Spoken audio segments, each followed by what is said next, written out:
আলহামদুলিল্লাহ, আমরা গত সপ্তাহে আযানের ফজিলত সম্বন্ধে আমরা জ্ঞান অর্জন করেছিলাম, আমরা শিখেছিলাম। আলহামদুলিল্লাহ, আযানের কয়েকটি ফজিলত, আমরা আযানের 5টি ফজিলত রয়েছে, তার মধ্যে হতে 3টি ফজিলত সম্বন্ধে আমরা জেনেছিলাম। 3টি ফজিলত সম্বন্ধে আমরা জেনেছিলাম। আলহামদুলিল্লাহ, 1 নম্বর হলো যে আযান যে ঘরে বা যে জায়গায় আযান দেওয়া হয়, সেই জায়গা বা সেই ঘর থেকে শয়তান বায়ু ত্যাগ করতে করতে পৃষ্ঠ প্রদর্শন করে।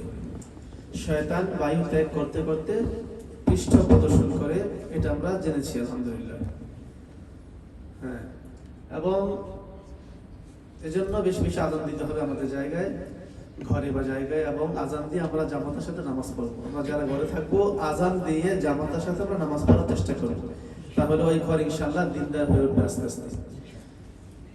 2 নাম্বার,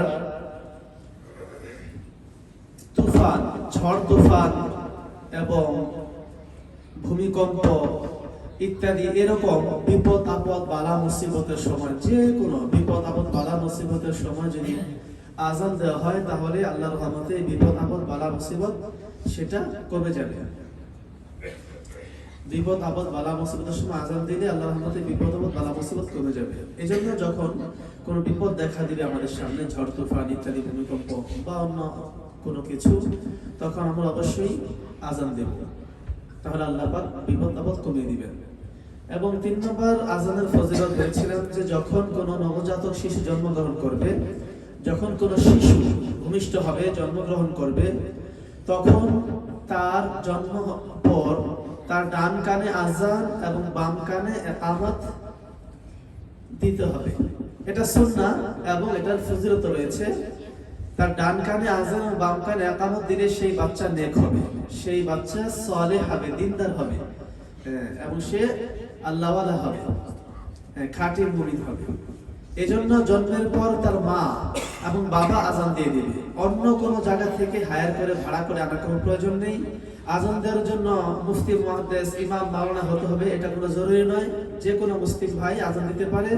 বরং সবচেয়ে বেশি উত্তম হচ্ছে সেই বাচ্চার বাবা মা, বাবা ডান কানে আযান দিবেন এবং মা বাম কানে ইকামত দিবেন। আর যদি বাবা সেখানে না থাকেন, তাহলে মাই ডান কানে আযান এবং বাম কানে ইকামত দিয়ে দিবেন জন্মের পর। মা যদি সুস্থ থাকেন, তাহলে বাচ্চার ডান কানে আযান এবং বাম কানে ইকামত দিলে সেই বাচ্চা নেক হবে এবং সৎ হবে। এটা আমরা করব ইনশাআল্লাহ। আজকে আমরা আরো নতুন দুটি ফজিলত আমরা জানবো ইনশাআল্লাহ। তার মধ্যে 1 নম্বর হলো যে আযান, যে ব্যক্তি আযান দিবে তার আযানের আওয়াজ যতটুকু দূরে যাবে বা যারা শুনবে, আশেপাশে আযানের আওয়াজ যারাই শুনবে, সেটা মানুষ হোক, জিন হোক, পশু পাখি, গাছপালা, তরু লতা ইত্যাদি জিনিসপত্র, যারাই তার আযানটা শুনবে, তার আযানের আওয়াজ তাদের কানে পৌঁছাতে যতটুকু এরিয়া পর্যন্ত দূরে যাবে, সকলেই সেই মুয়াজ্জিনের পক্ষে কিয়ামতের দিন সাক্ষ্য দিবে যে আল্লাহ সে দুনিয়াতে আযান দিয়েছিল, তার আযান আমরা শুনেছি। মানুষ বলবে তার আযান শুনে আমরা মসজিদে এসেছি, জিন বলবে তার আযান শুনে আমরা মসজিদে এসেছি, আর অন্যান্য গাছপালা, পশু পাখি তারাও সাক্ষ্য দিবে যে আমরা তার আযান শুনেছি। তখন তাদের এই সুপারিশটা, তাদের এই সাক্ষ্যটা আল্লাহ পাক গ্রহণ করবে এবং আল্লাহ পাক তার উপর রহমত করবে। এই জন্য অবশ্যই আমরা কি করব, বেশি বেশি আযান দেব। মসজিদে হোক, এটা মসজিদে তো দিবই, বাকি ঘর বাড়ি বা কোনো সফরের ময়দান, ঘাটে ঘাটে মাঠে, যেখানে আমরা আযান দেব একই কথা। এজন্য আমরা যে যত পারি বেশি বেশি করে আমরা আযান দেই, আমরা আযান দেব ইনশাআল্লাহ। হ্যাঁ, বিশেষ করে মসজিদে আমরা চেষ্টা করব আযান দেওয়ার জন্য। যোহর, আসর, মাগরিব, ইশা সব ওয়াক্তে আযান দেওয়া হয়, আমরা আযান দেব। শুদ্ধভাবে শিখি, অশুদ্ধ আযান দিলে এটা হবে না, শুদ্ধভাবে শিখতে হবে, যেটা আমরা আগে শিখেছি। শুদ্ধভাবে কিভাবে আযান দিতে হয় আমরা সব নিয়মাবলী, ভুলগুলি আমরা এখানে তুলে ধরেছিলাম গত এর আগের জুমাগুলোতে।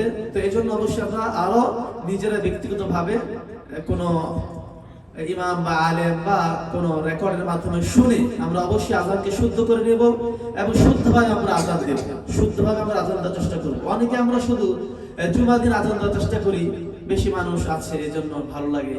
অনেকে আমরা শুধু এসে আজান দিয়ে আগ্রহ করি, আগে আগে আসার চেষ্টা করি আজান দেওয়ার জন্য, ভালো লাগে, বেশি মানুষ থাকে। বিষয়টা এমন না, বরং প্রতিটি ওয়াক্ত সমান সওয়াব। এজন্য আমরা জোহরে এসে আজান দেওয়ার চেষ্টা করব মসজিদে, যে আমি আজানটা মসজিদে গিয়ে দিয়ে আসি। আসরে আমরা চেষ্টা করবো আজান দেওয়ার জন্য, যে আমি আজানটা মসজিদে গিয়ে দিয়ে আসি। মাগরিবে চেষ্টা করবো আজান দেওয়ার জন্য, তাহলে আল্লাহ পাক রব্বুল আলামিন বরং আরো বেশি সওয়াব দিবেন। যেহেতু মাগরিব, আসর, জোহরে লোক কম হয়, এজন্য আমি যদি বিশেষভাবে যাই তাহলে আল্লাহ পাক বেশি সওয়াব দিবেন। এজন্য যখনই আমরা পারি আজান দেওয়ার চেষ্টা করবো, কেননা আজান যে ব্যক্তি আজান দেবে তার জন্য কিয়ামতের দিন সকল আশেপাশের জিনিসপত্রগুলো তার জন্য সাক্ষ্য দেবে। এজন্য আমরা অবশ্যই আমরা কি করব, ইনশাআল্লাহ আমরা আজান দেওয়ার চেষ্টা করব। 4 নাম্বার এবং 5 নাম্বার হলো যে ব্যক্তি আজান দেবে অর্থাৎ মুয়াজ্জিন, আল্লাহ পাক রব্বুল আলামিন মুয়াজ্জিনের ঘাড়কে কিয়ামতের দিন অনেক উঁচু করে তুলবেন, অনেক লম্বা করে তুলবেন। মুয়াজ্জিনের ঘাড়কে লম্বা করে দিবেন আল্লাহ পাক রব্বুল আলামিন। কেন? তখন লোকজন জিজ্ঞাসা করবে, প্রশ্ন করবে যে তার এই লোকটার ঘাড় কেন এত লম্বা করা হলো, এই লোকটার ঘাড় কেন এত উঁচু করা হলো, কেন এত লম্বা করা হলো? তখন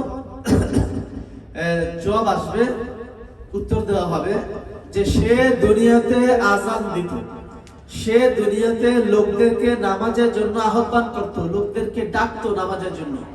এজন্য আল্লাহ পাক রব্বুল আলামিন তাকে সম্মানার্থে, তার সম্মানের জন্য আল্লাহ পাক তার ঘাড়কে উঁচু করে দিয়েছে, লম্বা করে দিয়েছে।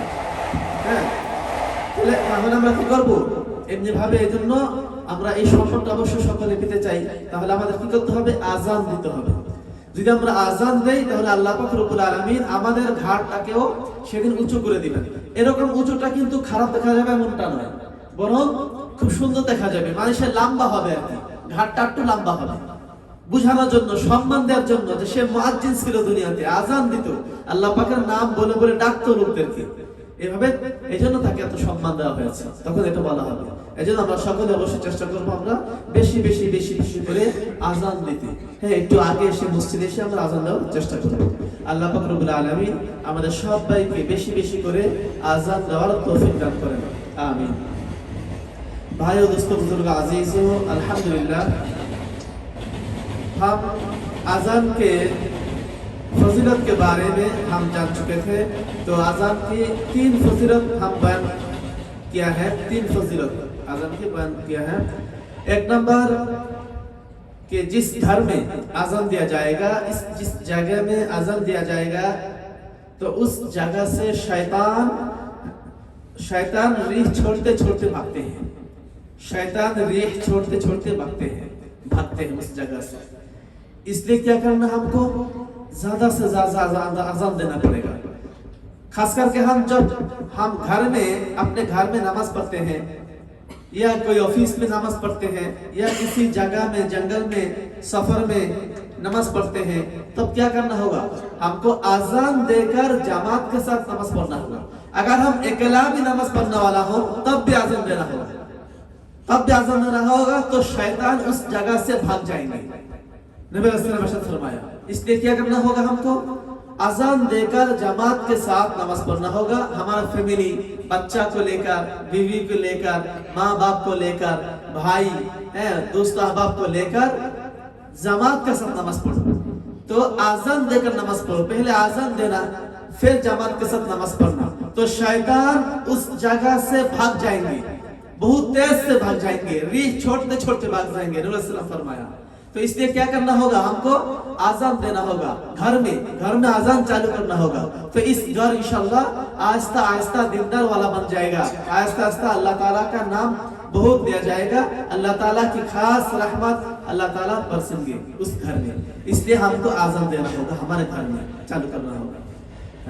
1 नंबर। दूसरा नंबर, अगर तैफू आता है, झंझा वायु, तैफू, तूफान जब आता है, तूफान जब आता है और जब जिशिन आता है, जिशिन भी शुरू होता है, तो उस वक्त भी हमको आजान देना होगा। या किसी मुसीबत मसायब मुसीबत अगर आए तो ये मुसीबत रहने वक्त, मुसीबत आने वक्त हमको क्या करना होगा? आज़ान देना होगा। तो अल्लाह ताला की रहमत की करम से इंशाअल्लाह वो तूफान बंद हो जाएगा, कम हो जाएगा, वो जिशान बंद हो जाएगा, कम हो जाएगा इंशाअल्लाह। और वो मसायब, वो जो बाला मसायब है वो दूर हो जाएगी इंशाअल्लाह। इसलिए हमको बस जब हमारे पास विपद आए, बाला मुसीबत आए तो साथ साथ आज़ान देना, टेंशन नहीं लेना। और क्या करना होगा? ऐसे नहीं बल्कि आज़ान में खड़े हो जाना कि अल्लाह अकबर कह के आज़ान शुरू कर देना, तो वो विपद आपद कम हो जाएगा इंशाअल्लाह। और तीसरा नंबर जो फजीलत है आज़ान का, जब बच्चा पैदा होते हैं, बच्चा अकाचन जब पैदा होते हैं तो बच्चा पैदा होने के बाद भी उनकी दान कान में आज़ान और बाएं कान में इकामत डालना होगा। दाएं कान में आज़ान और बाएं कान में इकामत देना, ये भी सुन्ना भी है और फजीलत भी है कि वो बच्चा नेक बनेगी इंशाअल्लाह, वो बच्चा सालिह बनेंगे, वो बच्चा अच्छा वाला बच्चा बनेंगे। इसलिए हम अगर बेटा बेटी हो जो भी हो, हम तो ये भी रसूम है, बदरसूम है कि अगर लड़का हो तो आज़ान देते हैं और लड़की है तो आज़ान नहीं देते, ये भी बदरसूम है, ये ठीक नहीं है। बल्कि लड़का लड़की जो भी पैदा हो, लड़की भी वक्त भी आज़ान हमको देना होगा। और कौन देंगे? इमाम मुअज्जिन की नहीं है, ये आज़ान का काम माँ बाप का है।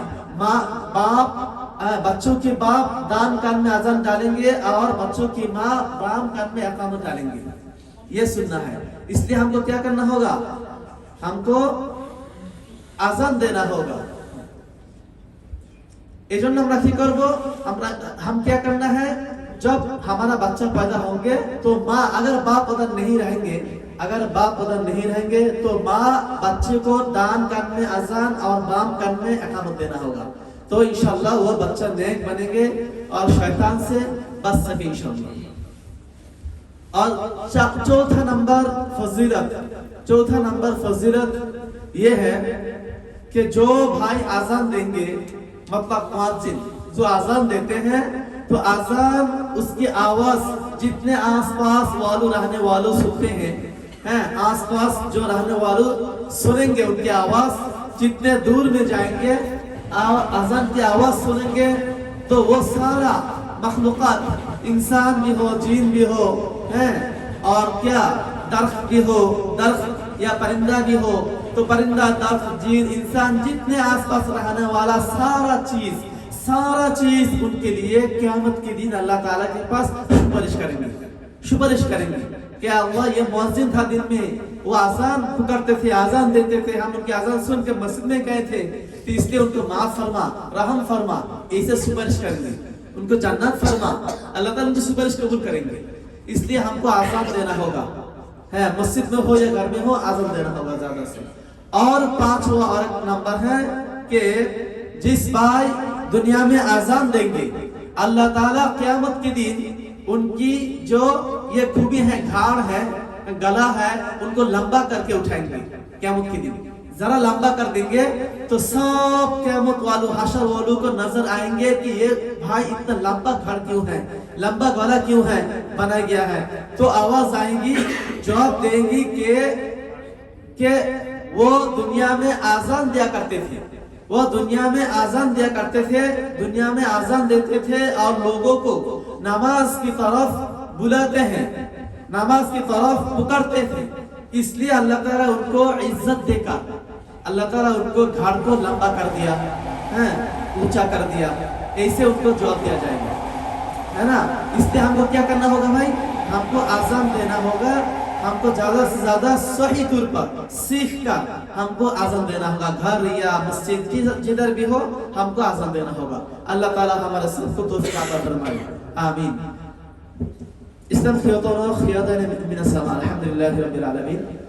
Alhamdulillah,私たちはアザンにファジラについて話しました。先週アザンについて勉強しました。今週私たちはアザンのファジラ5つがあります。5つの3つが2つ今週を一緒に勉強します。この全部一番は5つのフジロックの一番はアザンの一番はアザンが行われる部屋または場所からアザンが行われる部屋または場所からシャイタンがおならをしながら逃げるシャイタンおならをしながら逃げる、一番は2番目は